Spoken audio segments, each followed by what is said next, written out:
episode of Electrical Theology Esoteric Life Coaching, and this is your podcast. This is episode 7, I believe, on the podcast. You can find this both on YouTube and the audio on buzzsprout. And there'll be links in the description if you're watching YouTube, or if you're just listening to this, just ignore that. But today we're going to continue on and take it to the next stage of transformational transitioning to manifesting. Now that's a whole lot of words. So we're here to manifest your mission. Mission is miss ions. Ions is energy. We've talked about this on other podcasts and other YouTube. Go back and watch some of those. I'll explain some of it further today, but we're getting into transformational transitioning to manifesting your mission. Again, why are we missing something? We'll get into that in the broadcast. But first I want to ask you, and I'm mainly speaking to empaths, intuitive, shy, introverted individuals, right? And any other synonym that goes along with that. Do you identify yourself maybe as a healer or a psychic or medium or spiritualist or reader or consultant or profiler or channel? These are all names for people who are hypersensitive. Hypersensitive people sort of work on the megahertz of 432, not 440. Mainstream media, mainstream societies all work off of 440 hertz. I'm not going to go into the technology of that today. You can go research that on YouTube. You can probably find enough information on that. But my main concern is helping those people who they're sensitive because they don't vibe with the 440 megahertz, so they are outcast, or they're outside of that broadcast. That makes sense? So the broadcast is 440, which is conditioning people to be under mind control. 432 is people who are hypersensitive, which means our range is a lot more sensitive. And so the conflict between 432, and again, there's other ones, I'm just giving you generals. There's 530 something, 600, 700s. I'm just giving you the simple ones. So 432 or 432, right? 2, 3, 4, it's in sequence. Or 432, it just depends on what frequencies. Again, I'm not going to go into that today in this podcast. The main thing I want to get you to understand is that taking who you are as a sensitive, and I'm just going to generalize all what I said earlier about introverts, shy, intuitives. I'm just going to put this all under sensitives. We're sensitive to the frequencies. And we know when the frequency is not our frequencies. Mainstream media is not our frequency, right? And now how can we exist if we're on the outside or the outcast of this broadcast media? Is because we're here to, or how can you share your uniqueness, right? But we've been conditioned and proselytized to believe we're not good enough because we're not part of the mainstream frequency. But our individual frequency is different in one sense. We're on the universal frequency, they're on man-made frequency. So we don't get along with man-made frequency. Right? You can call this 3D and we can say we're on 5D. I don't really go with titles like that. We're just on a different frequency. Right? Humans, what we call electrons, aren't really electrons. They're just a condensed waveform. The whole thing that you've been taught about atoms and atoms, ADAM, are all false narratives in one sense. Now, it doesn't mean they're right or wrong. It just means that a certain party wants you to subscribe to their way, right? But this is where your sensitivity comes in, and your discernment, which is part of sensitivity. It says something is not vibing.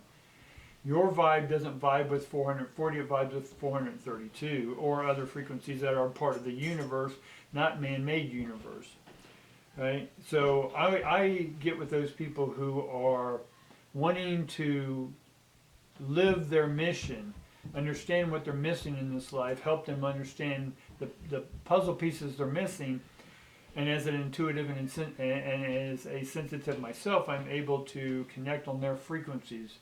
Because I'm not conditioned by the 440, I then have free range of not only 440 or 432s or 560s or I have ranges, and each one of these ranges go with the different galactic families frequency of what they're transmitting on, right? You can call it God frequency, angels frequencies, Atlantean frequency, Krishna frequencies, Buddhist. Everyone's got their frequencies or their tonation of how they transmit their information. Now, I'm here to help you come out of this shell, if you will, or this resistance that you feel to the 440. And I'm here to help you make a living, pay some bills, enjoy what you do. Understand that other people's 440 energies is theirs. It's not yours to do anything with. Yes, we can feel it, but it's your thoughts that is in control of what you do with that impression of the 440. We don't have to do anything with it. We get to do a lot of fun stuff with it. We can manipulate it, right? Now, if you understand the 432 and other frequencies, non-man-made frequencies, we can easily manipulate the 440s, right? The 440s are already under condition now, so you can easily manipulate or hijack or hack their frequency. It's not that hard. Now you can use this for good or bad, light or shadow, dark, good and evil. Everyone has their binaries. I'm not so much into any of those. I don't manipulate people against their will, right? Because in one sense, that in itself is a misnomer. I can't do anything against anyone's will.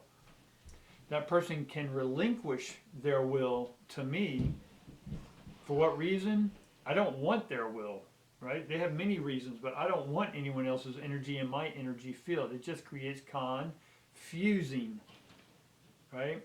I don't want confusion in my life, so I separate everyone else's frequency. I therefore then can identify everyone else's frequency and then say, do I want this vibing with me or not? Do I want this 440 vibing with my 432? Right? It's my free will to choose that then, because then I am empowered. I have the power. Literally, the power is not a metaphorical, psychological nomenclature. It is literally, I have the 432 power, electrical frequency, amplitude. I have all that then I can impress upon other people. Now, I'm not there to get other people to believe my frequency or my words or my verse. Right? I'm just there to be myself, and that's what I'm here to help you do, those sensitives, is to help you be, one, be yourself, two, how to make a living at that, and promote yourself. Pro and mote is moving your ions out without any restrictions or apologies or thinking you're less than. Right? So tonight's show, basically we'll be diving deeply into helping those transition from where they're at to where they want to be, their present state to their desired state. All right? And then we'll also address some of the issues that may be facing about bringing your unique talents and abilities and gifts to the public. Right? If you've never spoken in front of the public before about how you uniquely perceive this universe, right? That's what I'm here to help you do, right? As a sensitive and a shy person growing up my whole life, I eventually figured out how to be public and how to speak out. So I've written many books, opened many centers, holistic centers, taught and spoke as many keynote speakers and many events. And I'm good at it because I'm being myself. I'm not trying to impress anyone. Two, I only speak about what I know. And what I know best is me. And that's a work in progress, always, until I die. Because it takes work to be yourself and not give in to other people's energies. So, and finally, we're going to sort of take a supernatural look at the ways that you may be apprehensive or reluctant to start speaking your uniqueness, or what I'm calling speak your brand. And so I'm here to help you speak your brand. Your brand is how you brand yourself, how you see yourself, how you communicate with yourself, and then how you communicate with others. Communication is commune with the ions, right? Union, one verse. Who's the one verse? You're the one verse. When you speak with the one verse, you connect with the universe, the ultimate universe, right? Right? And then, so we'll look at that from a supernatural standpoint, meaning we're going to look and tap into some past life stuff or astrology stuff as well. Right? I'm Charles, and you are listening to Electrical Theology, Esoteric, Supernatural Life Coaching. All right, guys. The purpose of this podcast is to help you come out of your sensitive shell and speak your unique brand and monetize it to make a living, or living with an extraordinary life, right? Whatever that is for you. So I'm here because I love speaking about the supernatural, the metaphysical, the paranormal. I've studied it my entire life. I've studied, you name it, I've studied it, right, guys? And I've been working with sensitives, right? Empaths, psychics, intuitives, whatever names you want to give yourself. That we're basically 432s, right? We're the 432s, not the 440s or whatever. I don't know how much y'all know about the 440. And again, I'm not going to get deep into it. The Rockefellers and those who controlled the power, the media, and everything back in the 20s and 30s made a big push to go from 432, where all musicians and music that had been doing it for 1,000 years, under 432 and tuning all their instruments to that. They basically, Rockefeller put this big push to get it all at 440. Why? Because they knew they can, since radio was coming out at that time to the mainstream, they were able to transmit in a signal, unbeknownst to the public, a frequency of 440 that is easily can condition people. So whatever was being told to them on the radio, their brain waves were accepting it without resistance. 432 resists that, and that's what this sensitivity is, that we resist a frequency that is not conducive to our frequency. All right? But I've been working and studying mythology, religions, folklores, myths, the paranormal, Bigfoot, aliens, you name it. I've studied it. Am I an expert? No, because I like to study it all. I'm not here to memorize it all. I'm here to study angels, demons, and it's all frequency to me. These are all names that I just gave you.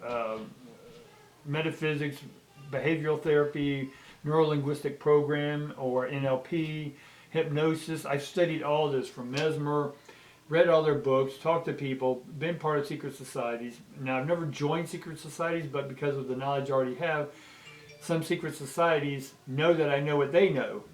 So they're okay sharing it with me because they know I'm not going to be irresponsible and try to shove 432 or whatever frequency down a 440 person, because their cells are conditioned to that, and you cannot just break someone out of that. It takes time. It can take years, decades, to uncondition someone out of that conditioned brainwashing. Right? So I'm here to help those people who are sensitive and to come out of their shell and to be able to make a living, right? Because most of y'all are what we can associate with psychics, intuitives, readers, right? Myself, I worked with, one I was with the military and special ops. I won't go into that. We worked with certain aircraft that were able to observe and be reverse engineered. We'll just put it that way. Second of all, then when I got out, I worked with the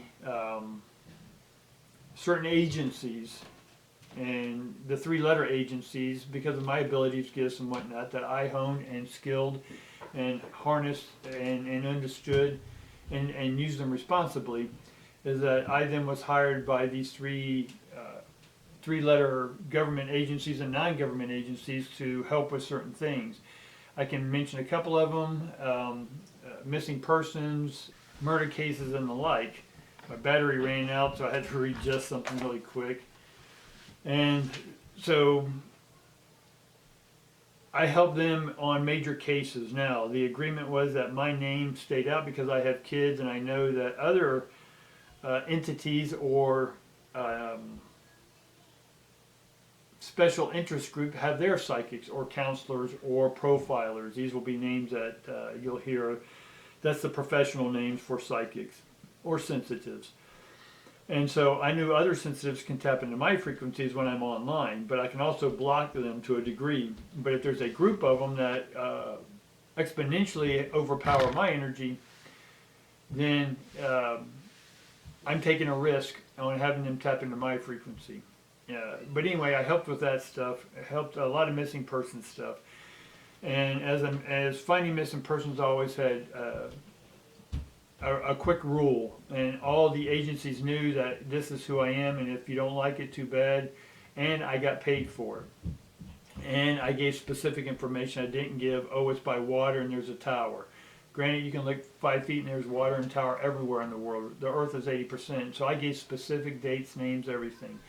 Now, the first thing I did is I tapped into the frequency of the person they were looking for, and then I simply said, hey, are you still alive, basically? I have other words, but I said, are you basically alive still on this earth? If it was a yes, then my second question would be, do you want to be found?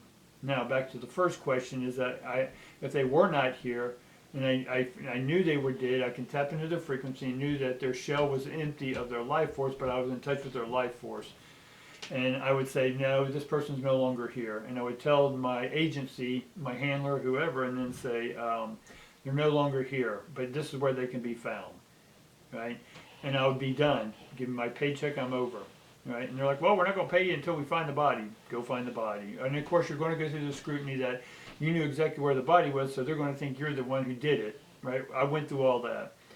But my credentials, basically, and my references were very important and influential people. Enough of that being said. Now, back to the second question. If the answer was that they don't want to be found, I was done. I would tell the people they don't want to be found. And I would go through a third question and say, can you give me a specific reason why? Now, honing in on these people would, again, other people tapping into my frequency, other psychics tapping into my frequencies, tapping into this person that don't want to be found, they can end up finding this person through me, right? And I can, again, block it to a degree, but again, this is all energy, right? Radio waves can overpower another radio waves if they have enough amplitude. So with a real short question, I would say, can you give me a specific reason why? And they would give me a quick reason why. And then most of the reason is because the person that was trying to find them was abusing them. But the person trying to find them had power, influence, money, political clout, or government clout, or police clout, that this person knew that their only option was to go ahead and get away. Because they knew this person, nobody would believe their story. The person missing, no one would believe their story because the political influence, would oppose the mother or the father that was hiding the child, and then get them and then jail that mother or father and never see that kid again. But they were actually protecting them. So I gave them specific information, what they gave me, and it busted a big political figure out in California. But my point being, that's about all I'm going to go into it. My point is, I made a living at doing that, amongst other things. I helped military with stuff, real estate companies with stuff. Is this a good market or not market? A whole bunch of different things. So what I decided to do at a certain time is put all my abilities into getting paid, making a living, because I was working jobs, had businesses, other, side hustles, we'll call them, side hustles. And then, but as a young adult or young kid growing up in the church, these were called God's gifts, right? The things I can do. We call it laying on hands. Not speaking in tongues, but I can interpret the tongues because it's vibration. And going through the church, you were always told this is a gift from God, and if you have laying on a hand, the power of laying on the hands, you shouldn't be charging people for this. But yet the preacher was getting paid. His kids were going to school and colleges when I'm over here getting nothing for my energy, my God-given talent. But the preacher's God-given talent was making him a nice Cadillac and all this stuff, right? And then I was healing, quote unquote, people, and that's a relative term in the church.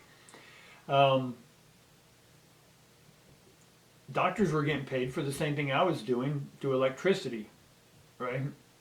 Making tumors disappear, making cancer disappear, because cancer and tumors were the allopathics words. Healing was owned by them. That word's owned by them. You can't say you heal people as an alternative, an alternative sensitive, because you don't have a license, and they're the ones. Through the bureaucracy, so that if you can't pass their test that's rigged for them anyway, for their special people, then you can't heal people, right? So again, a lot of barriers to keep sensitive people out of the limelight because the 440 people, mainstream societies and the influentials and whatnot, know that we have power, that we can overtake their power, we can hack into their system, right? And when we do, they take their collective and come after us, right? So I'm going to help you navigate that entire terrain, right?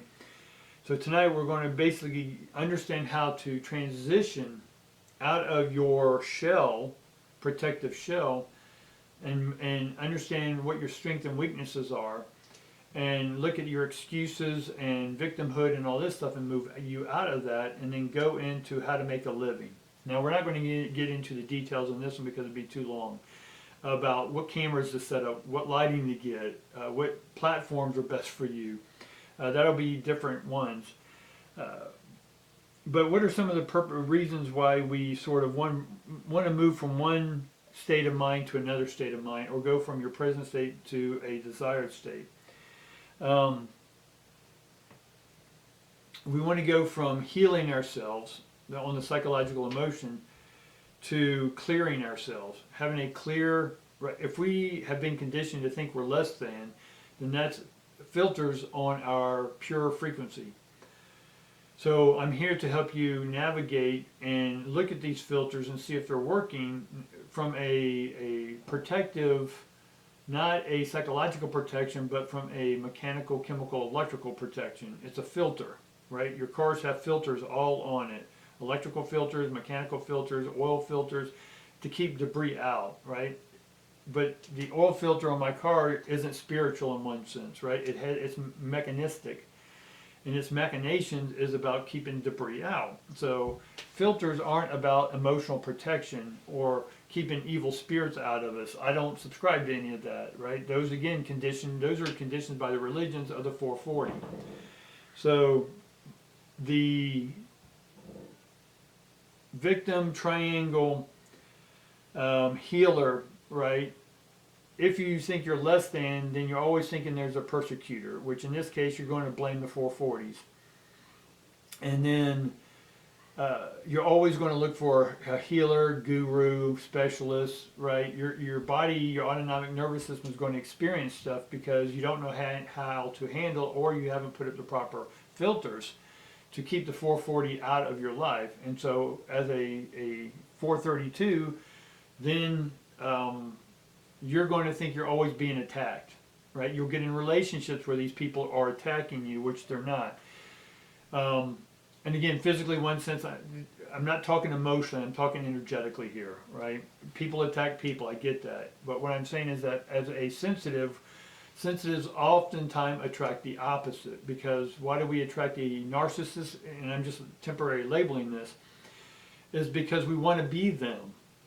We want their confidence in one sense. We want their self-assuredness. We want their self-centeredness, right? Because a political figure, a CEO of a company or corporation, these are all narcissists because they want what they want and they want to do it the way they want it. If you don't like it, you're in their way, they're going to get you out of their way, right? So energetically, we are attracted to those narcissists because in one essence, we want to be as powerful as they are. We want that power. And then because we then are the victim in that relationship, we're always going to blame them as abusing us, right? But it's just you misusing your abilities, or you're not using them yet, right? So you're really abusing yourself, which then attracts other like energy, and you're saying, hey, please abuse me. Now, why is this important that you go through this abuse in one sense? Is so you recognize what you're doing. You're attracting this. Again, I'm not blaming psychological, again, 440 society stuff. I'm talking about electromagnetism, right? Electromagnetism, energy creates magnetism, right? And it attracts and repels. And if you have a certain attraction, if you're weak, then you're going to attract bullies. Bullies are going to attract weakness, right? And so forth. And so if you're subscribing to being a victim, or you think you're less than, or you think you're weak, or you're labeling yourself that you're not good enough, or that you say, well, I've tried it and it didn't work, you're the victim. Because then you're saying it didn't work, or somebody abused you, then you're always going to align with that persecutor. And so the rest of your life, you're always looking for a healer, guru, God, spirit, avatar, worship, system, drug, something, right? And that's why we need to go through this abuse, so we can get to understanding the responsibility of and our usefulness. And responsibility is be responsible for your abilities, which means we're not going to put up with anyone else's crap. And in one sense, they're us. They're just a reflection of us on the cosmic esoteric. Now, on the physical realm, they are going to mirror you. They're your internal flame. They're your twin flame. They're going to reflect your energy. Flame is just electricity. So we want to look at labels and eliminate labels. And that's why I'm sort of just using the word sensitive, not as a weakness, but as a strength, right? We sense things, right? We're hypersensing things. That's a talent. That's an ability. That's a gift, right? But the 440s want to tell you that you're abnormal, right? And I'm thankful to be abnormal. I'm thankful to be on the spectrum, on the external or the exterior of the spectrum, because I don't want to be normal, right? That's a condition for a 40 person. So the labels, if you identify with a label, then you have a label because you feel a certain way, therefore someone's persecuting you. So you're always, with this label, you're always going to look for an excuse or a reason not to be yourself or to bring yourself out or to speak your brand, right? So part of seeking healers and gurus is to have them tell you something, right? Because you got the label because someone labeled you and you're like, yeah, I get that. I can see how I'm that. And once you accept that label, then you have to accept that you've been persecuted and therefore you need a healer, a doctor, a mystic, psychic, whatever. You need someone to help you tell you what to do with your life. You got to tell yourself what to do with this life, right? So choosing to stay attached to victimhood perpetually keeps you in the healing process. So many of the clients that come to me have been 20, 30 years in their process of healing. They go to new colleges, they watch seminars, they go to doctors, alternative healers to get rid of whatever their physical body's experiencing or their mind's experiencing, right? Or someone to get them, right? The only person that you need to get is yourself, right? Other people's perspectives of who you are aren't who you are, right?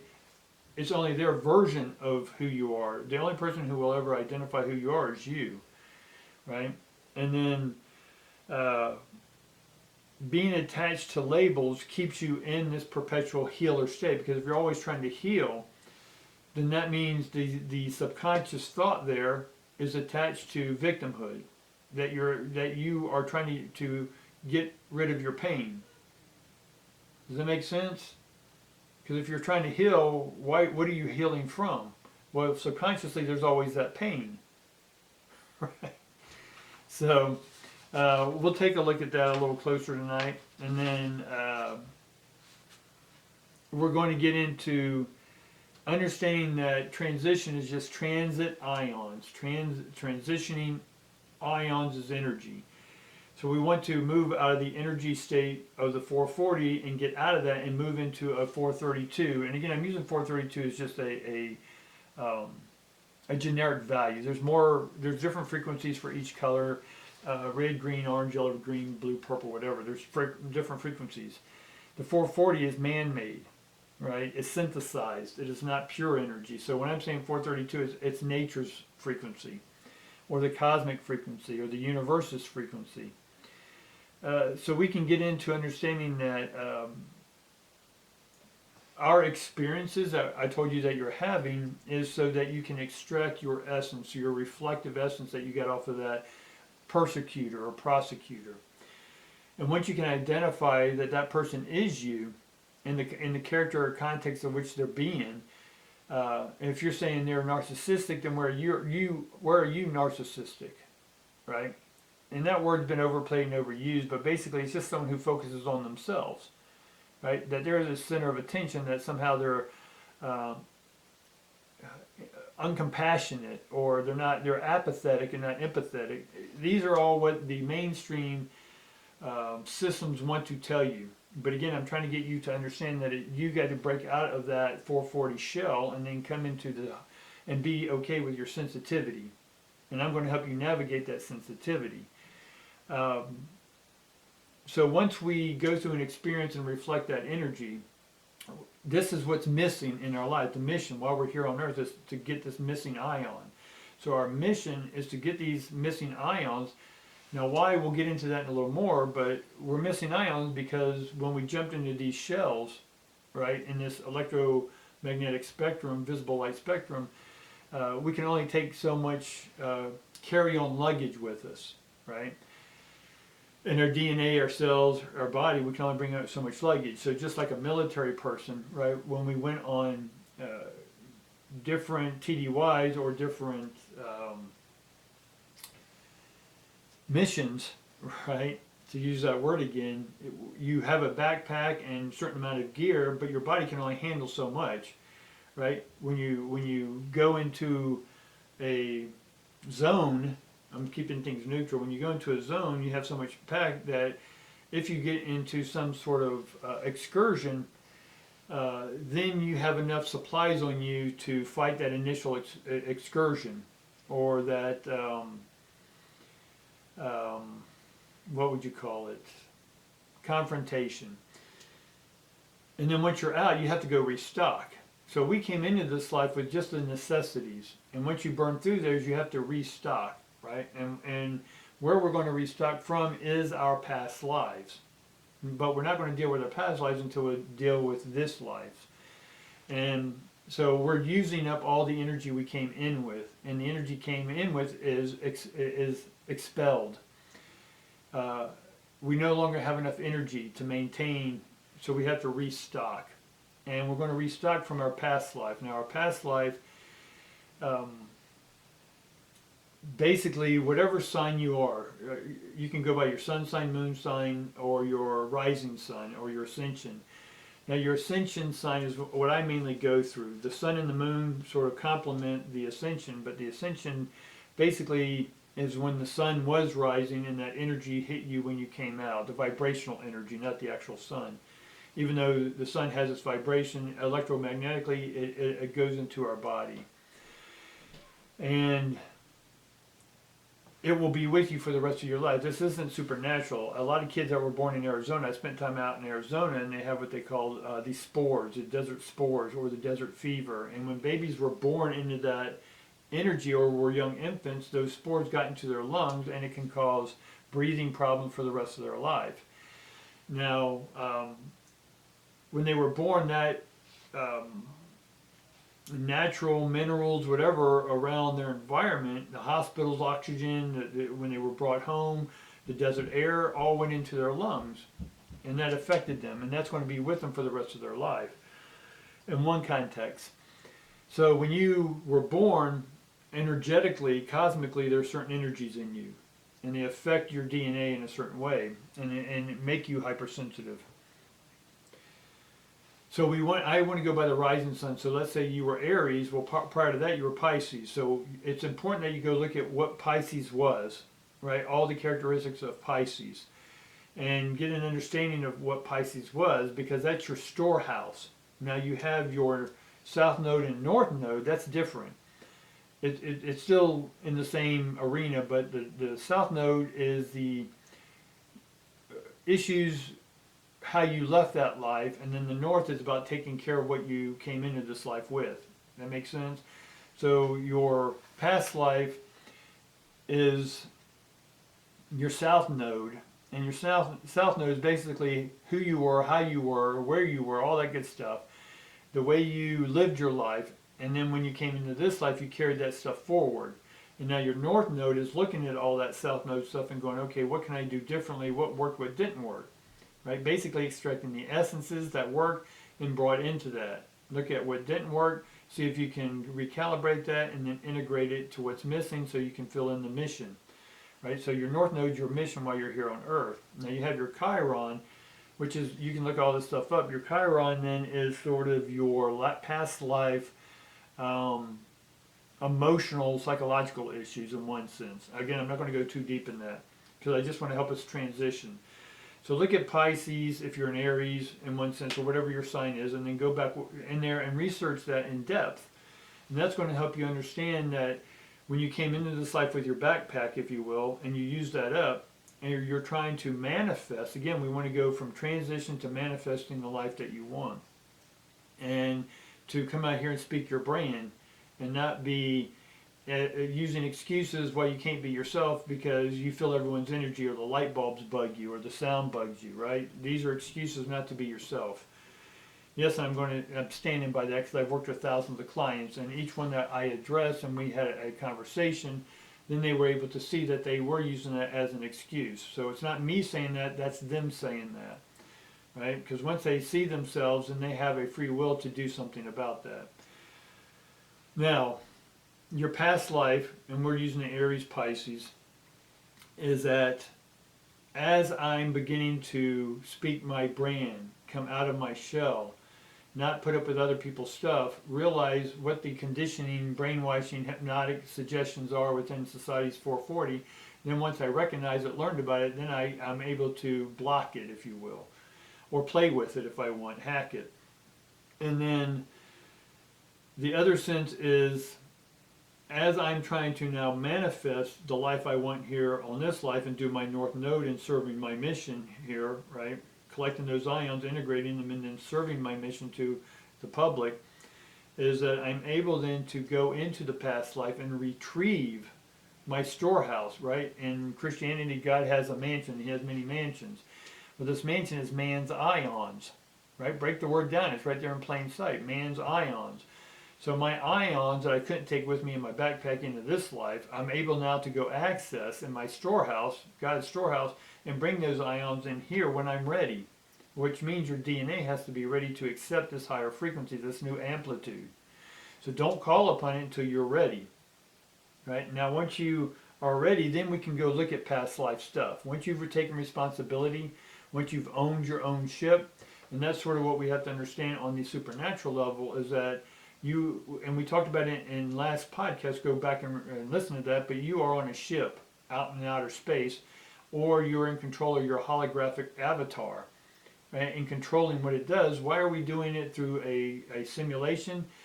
As a pilot, we had to do simulators, right, and you had to do so many hours on the simulator, and even today's pilots can't even go into a real plane unless they've done hundreds of hours on a simulator. Why? Because it's so, without crashing planes and putting people's lives at risk, so you do the practice first. And so we are going through simulations on this ship, this medium ship, or this large ship or small ship. I'm on a medium ship that has hundreds of thousands of people, and I'm the captain of that ship. But I have all my people in pods going through simulations. Let them crash the plane a few times, right? Feel the brunt of their mistakes or mistakes, and then see how they can recalibrate. And so this is building confidence. Now on a big galactic scale, is that there are human beings that are being conditioned to go onto a new planet and start procreating that without killing each other. Does that make sense? So we're going through these simulations so we don't keep killing a million people and starting all over again. So on a simulation game type thing, we're able to kill ourselves over and over again until we finally rectify it. And once we do that, then we come out of the Garden of Eden.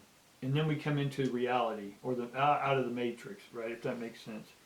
So we're able to pull these ions and use them to manifest ions or manifestation. Do what you're here to do on this earth. So you have to own your ship. You cannot own or operate a Earth spaceship, right? Earth is a ship, and to rule and know how all the electricity, the water, the utilities of Earth itself, not man-made utilities, but Earth utilities of water, fire, earth, air, ether. If you don't know how to control or regulate all that, then the people, the denizens that you put onto this planet, or the habitants in the animal life, are just going to get destroyed if you don't know how to balance that or keep a homeostatic ecosystem in essence. So we're able then to take these electromagnetized thought energies and bring them into this one when we're ready to own our own ship, ownership, right? Own your own, be responsible for your own thoughts, actions, and emotions, right? Because there's only one person in charge of your emotions, right? And your thoughts, you, right? That's owning your ship. You are in charge of your simulation right now. You're the ones programming it, right? Is all this making sense, guys? You know, hopefully this is. Let's take a little quick breather break. That's a lot of information. I'm going to have a sip of my drink.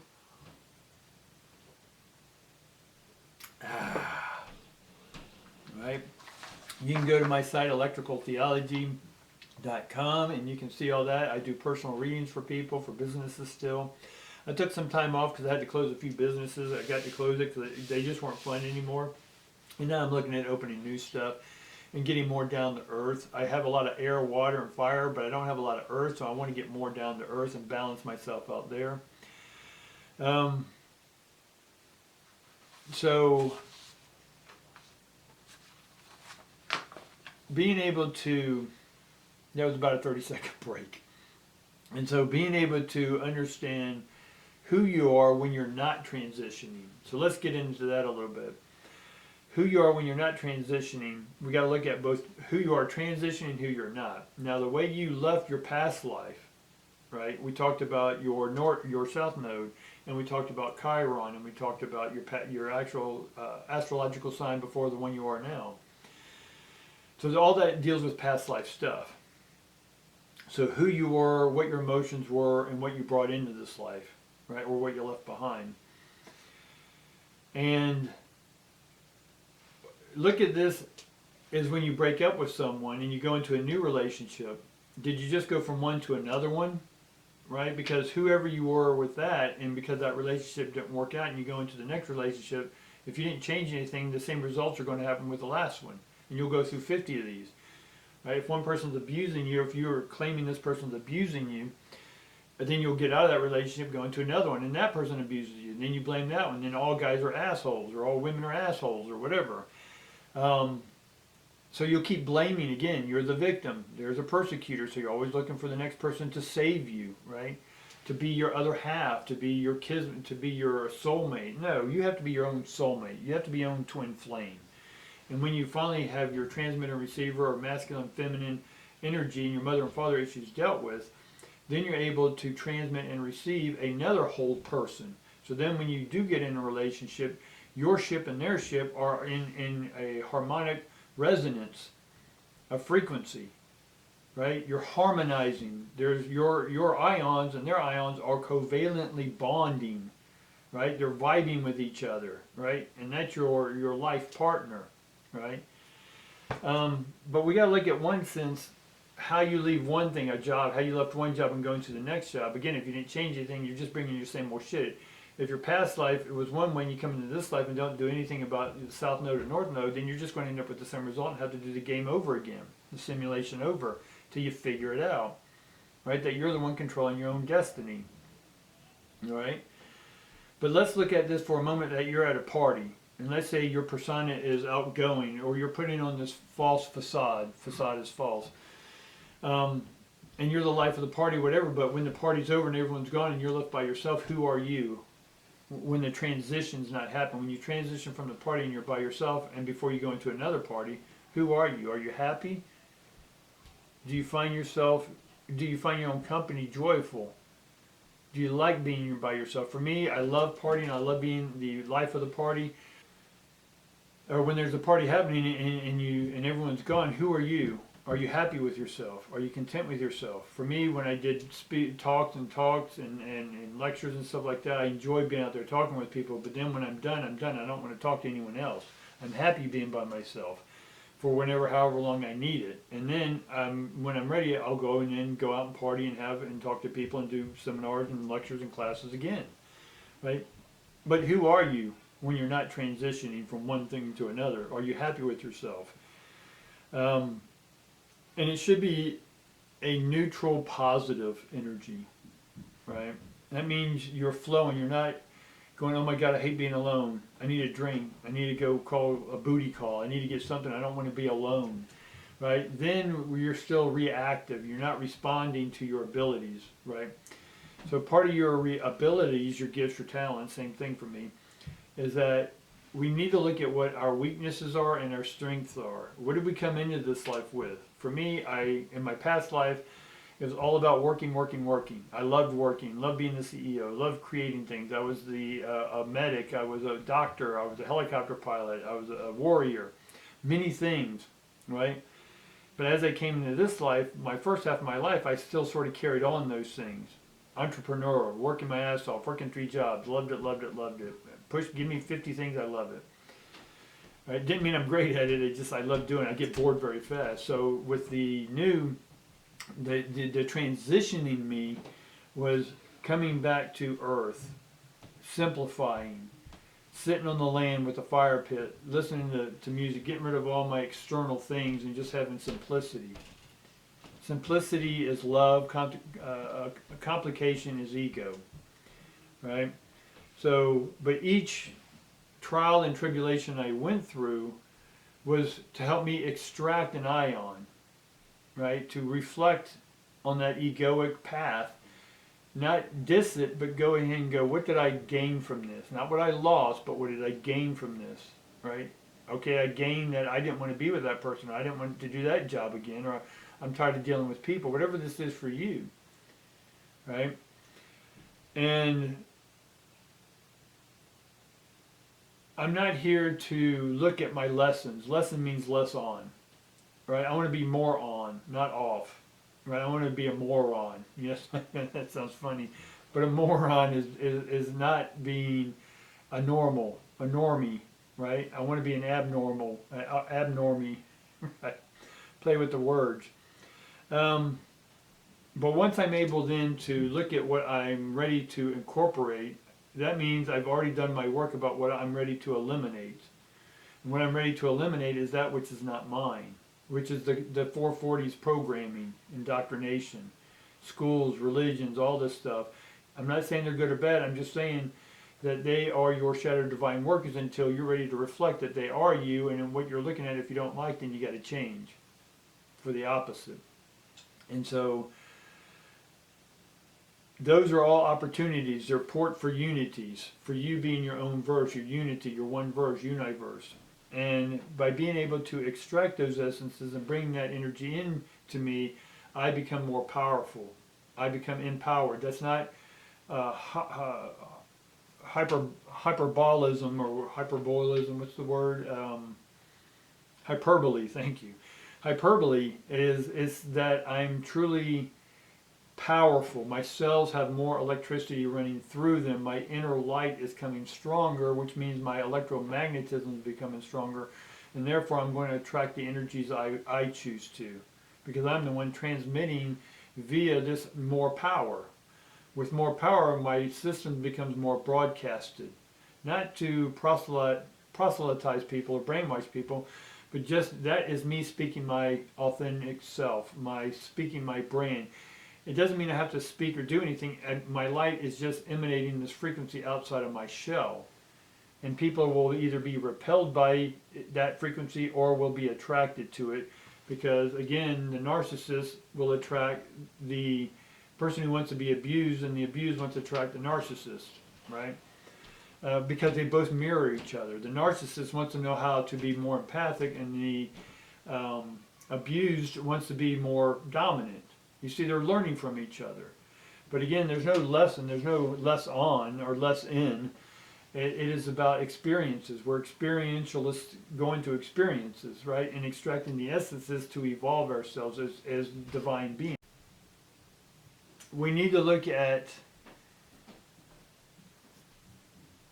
reigniting these dormant cells that are in our past lives. Bring these energies because you're ready for it, because you've done your work and you acknowledge that anything external of your perception is just your internal representation. So you can start changing who you are instantly.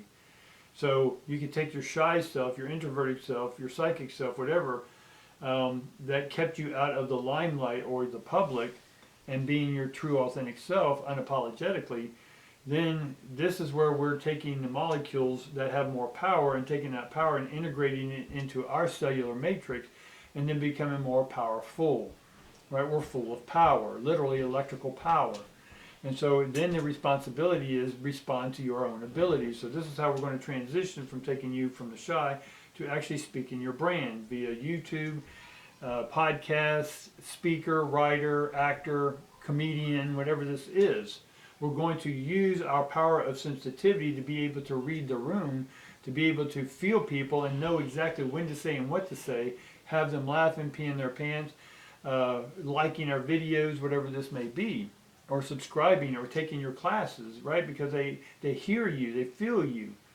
It doesn't mean that we need to be perfect. I'm not perfect, nor do I ever want to be perfect. That's what normies do, right? And normals, we look at ourselves and go, hey, we are so cool and imperfect, but imperfect is not even in our vocabulary.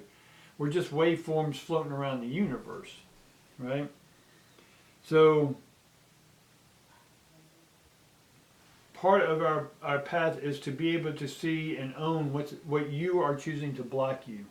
What excuses, what people, places, or things, what ideologies or thoughts, because again, who's in charge of what you think?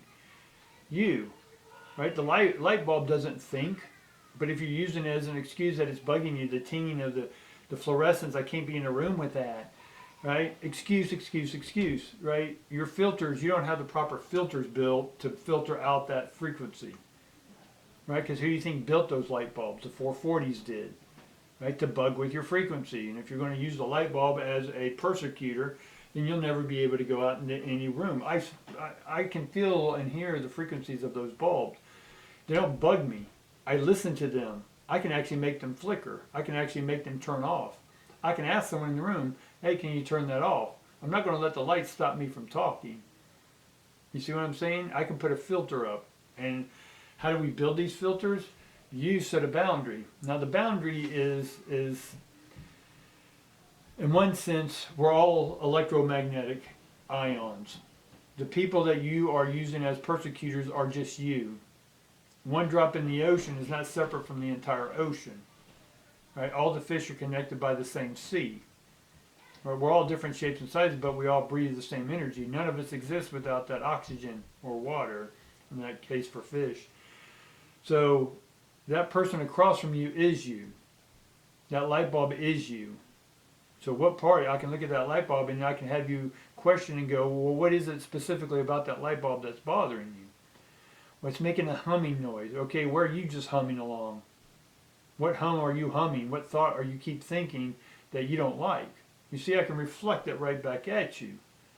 Right? And you have to be ready to own that. And if you're ready to own it, then we can take the next step and then be able to say, okay, I can take my past information and look at what I was allowing to hold me back, and now go through the process. And when you come out of that process, you can say, hey, now I have something to tell the public, right? How you went through your own path of looking at yourself one way and now becoming another way. That entire path, right? Bridging that gap from present state to desired state, right? That we talked about at the very beginning, is that you now have a process that you're ready to help other people come out of their process, right? Or come out of their stuck or closed-minded perceptions, right?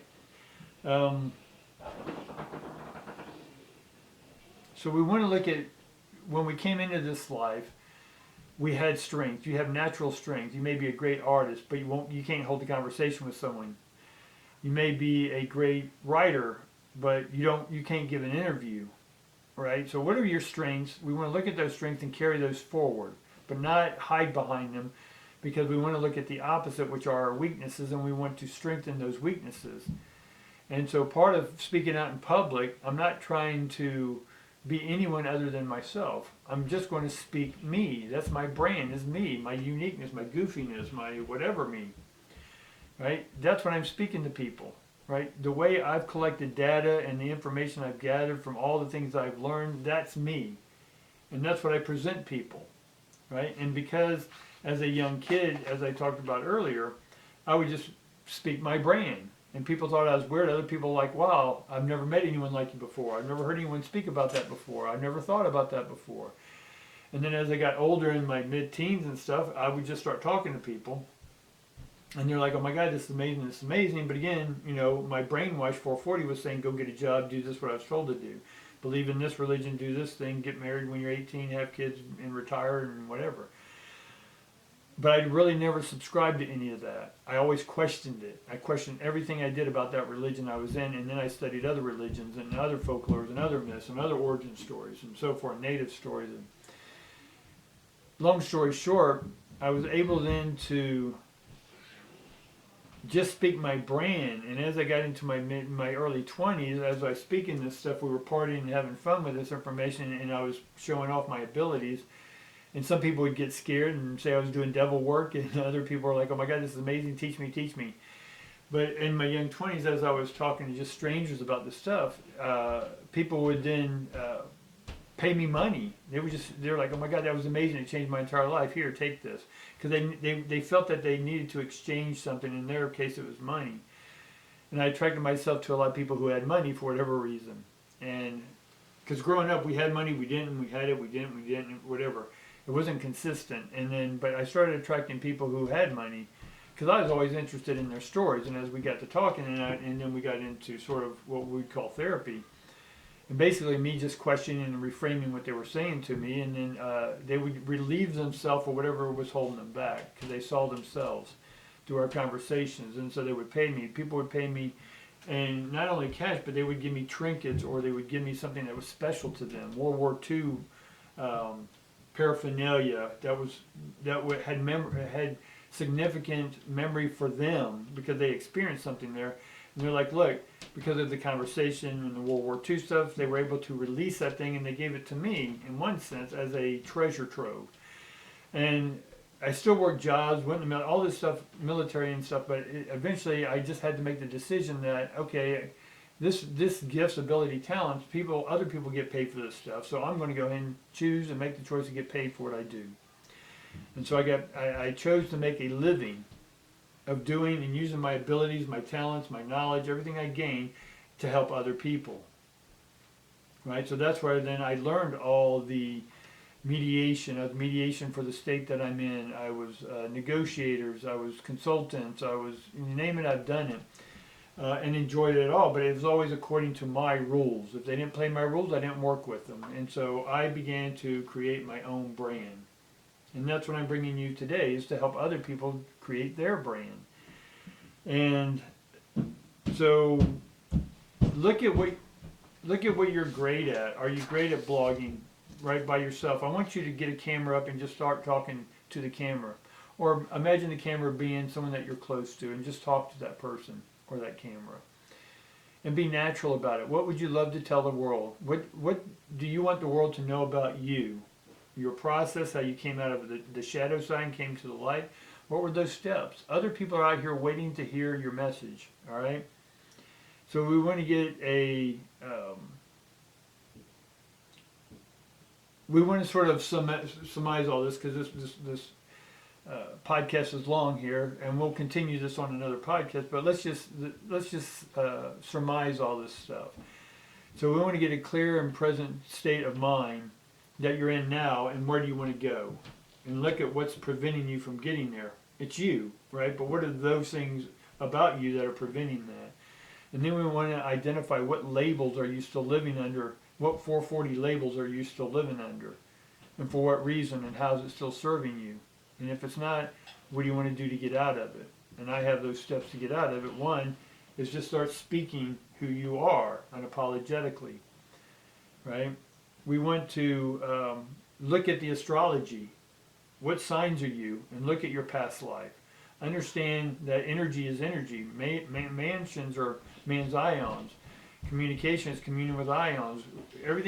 We can finally extract these words and letters, extract them, and what's behind it is just energy flowing, right?